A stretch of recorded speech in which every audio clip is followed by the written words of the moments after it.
Seorang wanita tewas di sebuah rumah kosong di Kabupaten Malang. Pelaku tak lain mantan suami korban. Diduga korban dibunuh sesuai cekcok dengan pelaku. Warga Gondang Legi Kulon, Kabupaten Malang digegerkan dengan kasus pembunuhan di sebuah rumah kosong. Korban diketahui seorang perempuan bernama Wiwi Lestari, 30 tahun, asal desa Sukorejo, Gondang Legi, Kabupaten Malang. Dari hasil pemeriksaan, korban dibunuh oleh mantan suaminya sendiri bernama Ali Mudin, 39 tahun. Pelaku membunuh dengan mencekik leher korban. Pelaku akhirnya menyerahkan diri usai melakukan aksi jahatnya. Polisi yang menerima laporan langsung melakukan olah TKP. Kejadian pembunuhan berawal dari pelaku mengajak keluar sang mantan istri untuk makan bersama. Kemudian pelaku mengajak korban ke rumah kosong milik saudaranya. Dan di sanalah pelaku menghabisi nyawa korban usai keduanya terlibat cekcok. Dugaan motif pembunuhan lantaran keduanya cekcok setelah pelaku menuding korban berselingkuh hingga mengakibatkan perceraian. Keduanya sempat adu pukul dan akhirnya korban dicekik hingga meregang nyawa. Pelaku dijerat pasal 338 Jungto 351 ayat 3 tentang penganiayaan yang mengakibatkan korban meninggal dunia. Jenazah langsung dievakuasi dan dibawa ke Rumah Sakit Umum daerah Kanjuruhan, Kepanjen, Kabupaten Malang untuk melakukan visum. Jadi awal kronologis kejadiannya, awalnya siang hari tadi, si tersangka ini yang memang mereka sebenarnya sudah dalam keadaan pisah rumah. Kemudian si tersangka menjemput korban ke rumah orang tuanya di daerah Gondang Legi juga. Kemudian akhirnya mereka sepakat untuk keluar berdua.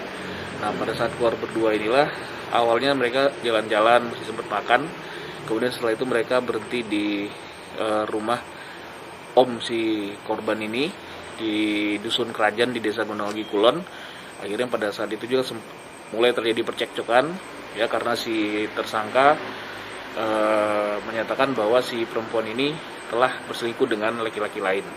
Nah, karena si perempuan ini tidak mengakui, akhirnya timbul percekcokan sampai mulai baku pukul, ya, saling pukul-pukul. Kemudian akhirnya si pelaku ini mencekek si korban hingga si korban terduduk. Tapi setelah terduduk pun si pelaku tidak melepaskan cekikannya ini dan terus mencekik korban sampai akhirnya korban meninggal dunia. Yanto Yancong melaporkan. Dugaan korban kekerasan seksual akan terus bertambah. Polres Batu membuka posko pengaduan. Posko pengaduan selain pihak korban maupun keluarga korban datang langsung ke Polres Batu juga melalui hotline atau via WhatsApp. Kekerasan seksual yang terjadi di sekolah SPI di Jalan Pandan Rejo, Kota Batu hingga hari ini masuk pada tahap proses pemeriksaan sejumlah korban dan saksi di Polda Jawa Timur. Dugaan kekerasan seksual dan eksploitasi ekonomi yang terjadi di SPI dilakukan oleh pemilik sekolah berinisial JE, terjadi dari mulai tahun 2009 hingga tahun 2020. Hingga kini para korban yang telah melaporkan secara resmi berjumlah 12 orang. Ke-12 korban tersebut merupakan alumni sekolah SPI. Kapolres Batu menjelaskan posko pengaduan sebagai upaya membantu Polda Jatim untuk mempercepat pengungkapan kejahatan seksual. Dan dihimbau jika ada korban maupun keluarga korban yang ingin mengadu, Polres Batu membuka pintu baik datang langsung juga bisa melalui hotline. Diharapkan dengan dibukanya posko pengaduan kekerasan seksual ini bisa membantu mempercepat proses pengungkapan kasus kejahatan seksual maupun eksploitasi ekonomi yang terjadi di Sekolah Selamat Pagi Indonesia. Untuk posko pengaduan hotline kekerasan seksual di Polres Batu kita buat semenjak adanya dugaan di salah satu lembaga sekolah di Kota Batu. Tetapi sebetulnya hotline ini juga kita buat sudah dari dulu. Jadi tidak hanya terbatas ini kasus saja, tetapi ini berlaku untuk semua yang berkaitan dengan kejahatan perempuan dan anak, terutama di Kota Batu. Yang pasti untuk membantu pengungkapan maupun menerima aduan dari baik lembaga yang sedang ada dugaan salah satu oknumnya melakukan kekerasan seksual maupun keseluruhan yang ada di Kota Batu, baik lembaga pendidikan maupun lembaga-lembaga yang ada di Kota Batu ini maupun di seputaran masyarakat yang berkaitan dengan perempuan dan anak. Yanto Yancong melaporkan. Ribuan pengemudi ojek online melakukan vaksinasi tahap pertama di Rumah Sakit Tentara Supraun. Vaksinasi terhadap pengemudi ojek online ini sebagai bentuk tindak lanjut percepatan vaksinasi terhadap masyarakat Indonesia.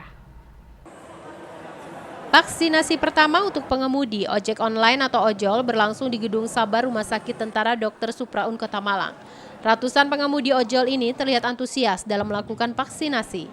Pengemudi ojol yang lolos dalam pemeriksaan kesehatan langsung disuntikan vaksin AstraZeneca oleh petugas medis rumah sakit. Apip, salah satu penerima vaksin, mengaku baru pertama kali mengikuti vaksin bagi ojek online.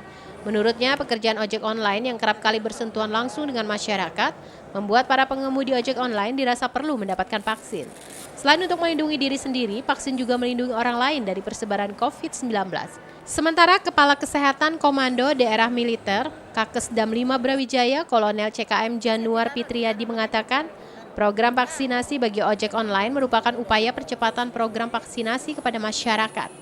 Pihaknya menargetkan sekitar 4.000 pengemudi ojek online di Malang Raya bisa mengikuti program vaksinasi ini.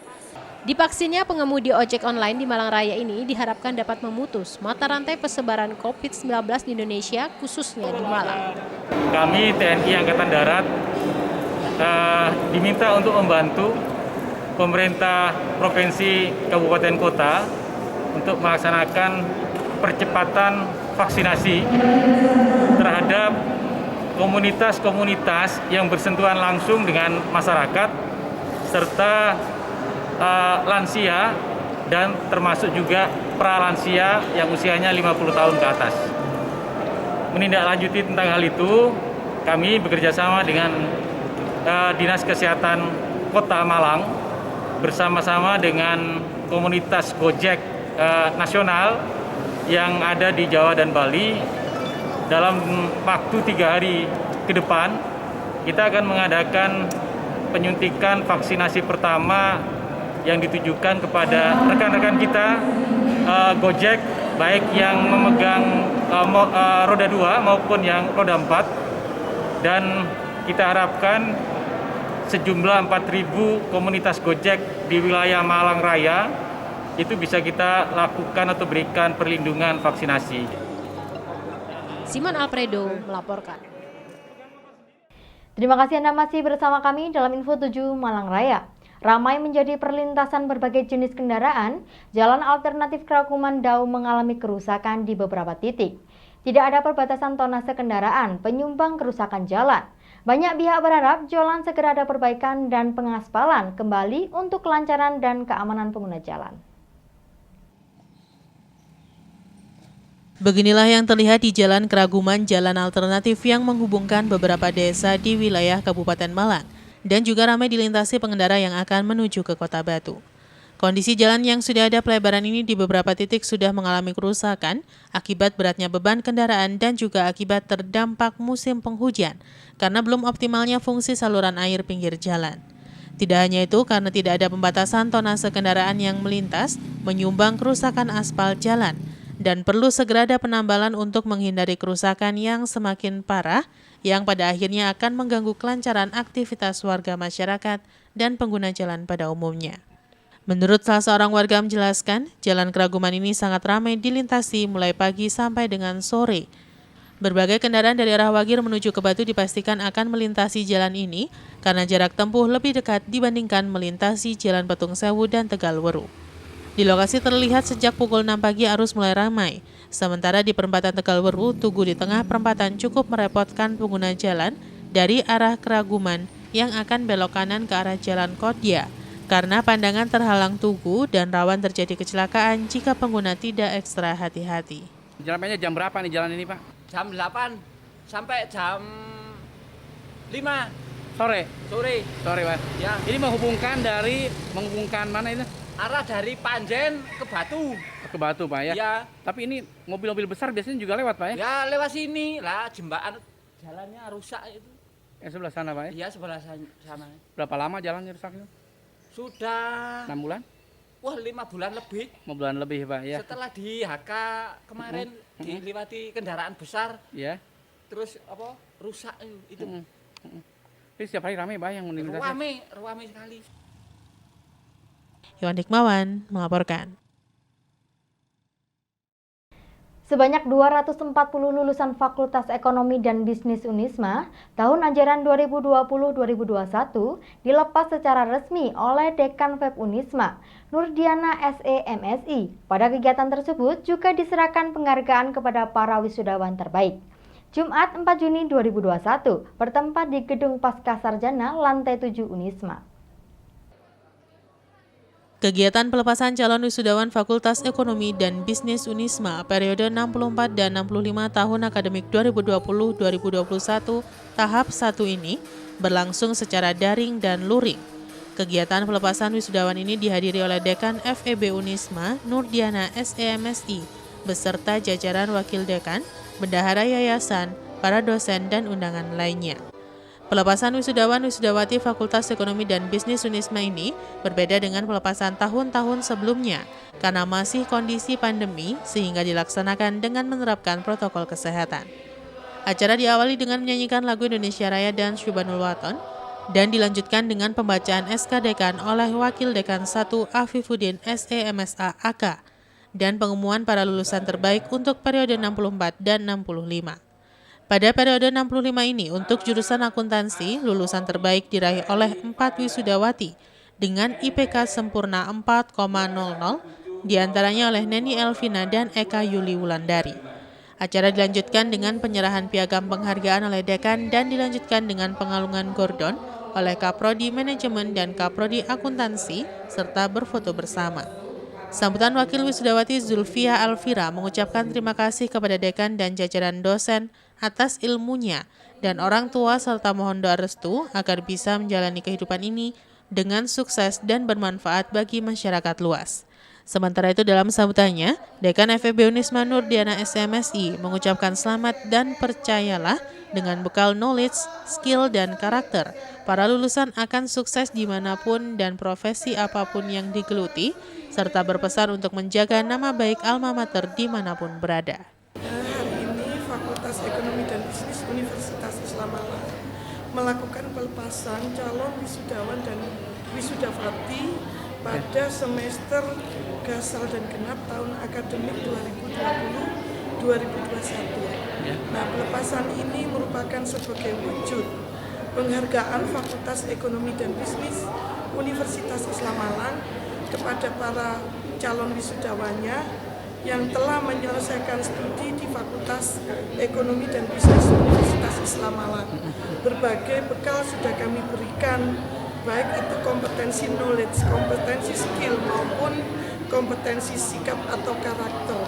Nah, tentunya hal ini akan kami harapkan menjadikan lulusan Fakultas Ekonomi dan Bisnis Universitas Islam Malang yang terdiri dari lulusan program studi akuntansi dan lulusan program studi manajemen menjadi lulusan yang kompeten, berdaya saing, dan kami harapkan dengan kompetensi yang sudah dibawa ini mereka menjadi sarjana yang smart, sarjana yang adaptif, multitasking, sehingga memenuhi dari harapan pengguna.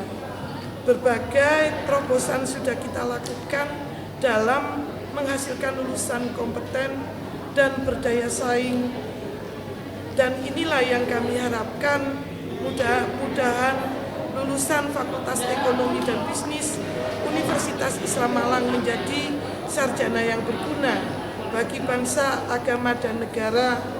Dan kami harapkan setelah lulus ini pembelajaran tidak berhenti sampai di sini. Iwan Hikmawan melaporkan. Terima kasih Anda masih bersama kami dalam Info 7 Malang Raya. Sebanyak 90 siswa kelas 9 SMP Katolik Santa Maria I Kota Malang, Jumat 4 Juni 2021 resmi dilepas oleh Kepala SMP Katolik Santa Maria I Kota Malang. Pelepasan siswa kelas 9 ini menerapkan protokol kesehatan ketat dengan membatasi jumlah siswa yang hadir. Pelepasan siswa kelas 9 SMP Katolik Santa Maria I Kota Malang di tengah pandemi COVID-19 menerapkan protokol kesehatan yang ketat, di mana dari total 90 siswa kelas 9 yang hadir dalam acara pelepasan hanya perwakilan sebanyak 10 siswa. Siswa hadir juga wajib menggunakan masker, face shield, dan mengukur suhu tubuh serta tempat duduk siswa pun diberi jarak 1 meter.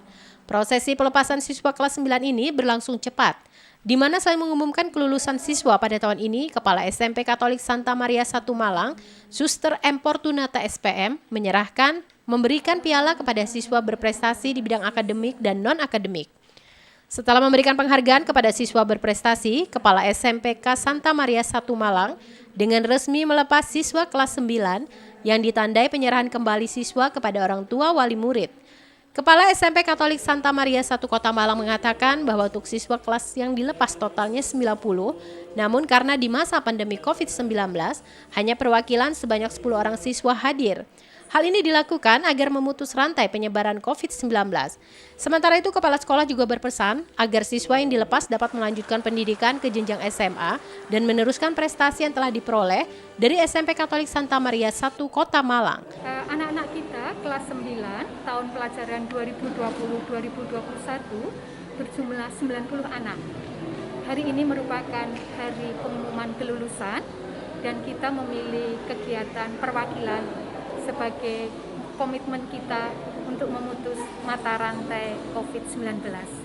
Maka melalui perwakilan anak-anak kita yang berprestasi, baik akademik dan non-akademik, yang tadi jumlahnya 11, itu mereka hadir mewakili teman-temannya yang lain.